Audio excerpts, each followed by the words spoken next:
समाजाची ढाल बनवून समाजाचे अनेक कार्यकर्ते हे काही नाही, समाजाचे कार्यकर्ते वगैरे नाही, हे फेसबुक व्हॉट्सअप रील्स वरती हे जे एकदम जे पोरं आहेत ज्यांचं ऑलरेडी ह्या लोकांमुळे वाटोळं होऊन बसलेलं आहे, ज्या पोरांनी पुस्तकं हातात घ्यायच्या ऐवजी अभ्यास हातात घ्यायच्या ऐवजी हे नको त्या लोकांचे रील्स बघत बसतात, ते रील्स बघे एक ॲटम नवीन तयार झालेला आहे, त्यातले हे पोरं आहेत, बाकी काही नाही.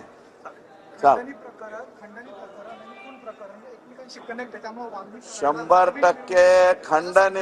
खंडणीला आडवा आला म्हणूनच संतोष देशमुख, हे कोण मी नाही सांगत, SIT सांगते. त्याच्यामुळं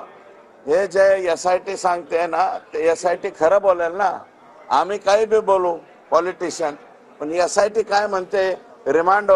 जो अर्ज आहे कालचा त्याच्यात जी SIT म्हणते ती हेच म्हणते की खंडणीच्या आडवा आला म्हणून संतोष देशमुखला संपवला.